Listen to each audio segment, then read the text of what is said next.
I believe that entrepreneurship will help create local jobs. And when you have local jobs, you develop the local community. Through developing the local community, you develop the economy. And by developing the local economy, you develop the economy of the country.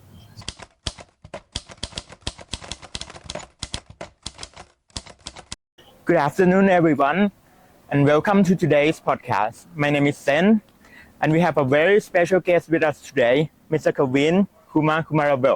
Today's session will focus on entrepreneurship opportunities in the Indian market and the influence of JCI on your business practice.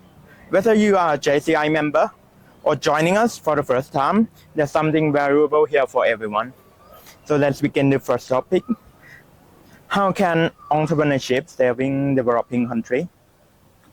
How can entrepreneurship help developing countries? Because I believe that entrepreneurship will help create local jobs. And when you have local jobs, you develop the local community. And through developing the local community, you develop the economy. And by developing the local economy, you develop the economy of the country.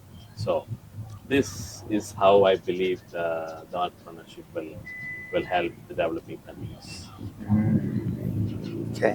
What quantities you think every entrepreneur should possess?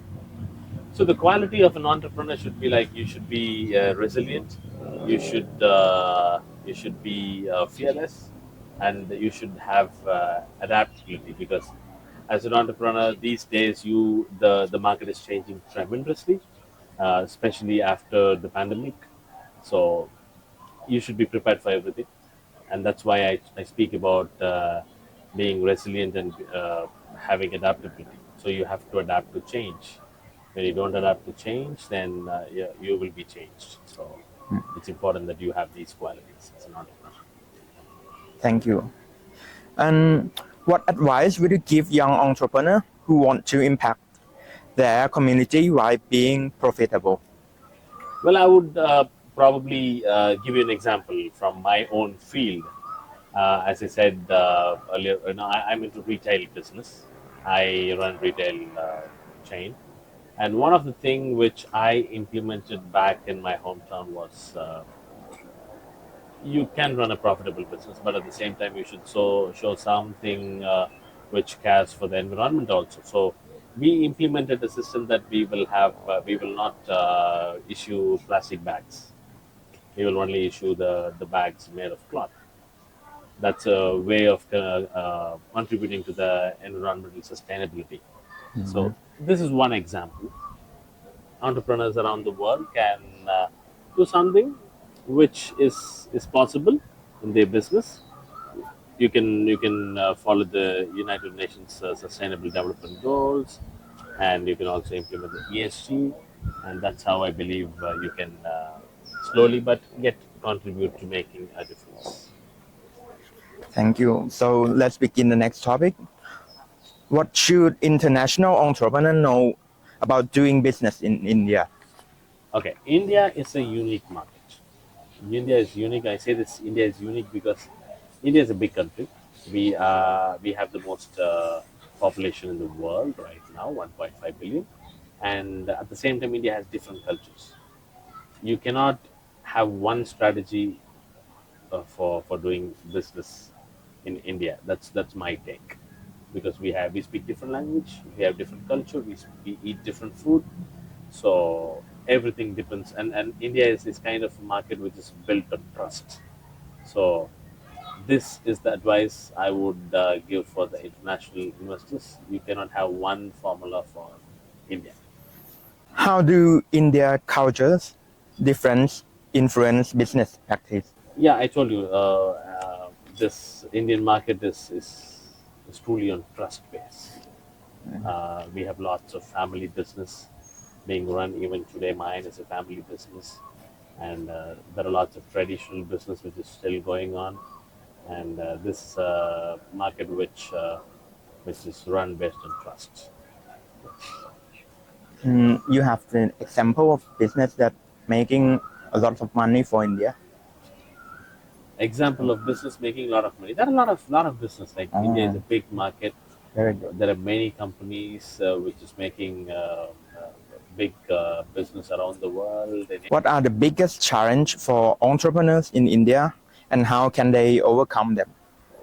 Well, not just entrepreneurs in India, but around the world. I would say that, as I said earlier, adaptability is key, and you have to be resilient. And change is something which will happen often in future. So entrepreneurs must be able to stabilize with all these things in mind, and with that, running a business and running it profitably is a key. But you have to have patience to succeed. So let's talk about the last topic now. How has being JCI World President impact your business? Well, being a JCA president, honestly speaking, I spent less than 30 days in my hometown. So that means that I did not spend enough time for my business. But I made sure that everything was in place. And as I told you earlier, it's a family business. So I made sure that my family takes care of it, and everything is in place, in order. So that's how I managed to spend lots of time away from the business this year. Is there anything new you excited to explore in your career after your presidency ends? Yeah, I think I already spoke about this topic in the previous interview. I would like to mention it again, that I'm a person who loves challenges. Um, Challenges, I'm looking forward to continuing what I'm doing, but at the same time, looking forward to explore more opportunities and different things, considering that I had an very rich experience this year as a JCA president, going around the world, meeting members, meeting people, experiencing different culture, traveling a lot, has given you some great life lessons. And I hope and believe that these learnings, whatever I got, is going to help me in having a peaceful and also to make a difference in future. Okay. So, Mr. Kavin, thank you so much for sharing your valuable insights and experience with us.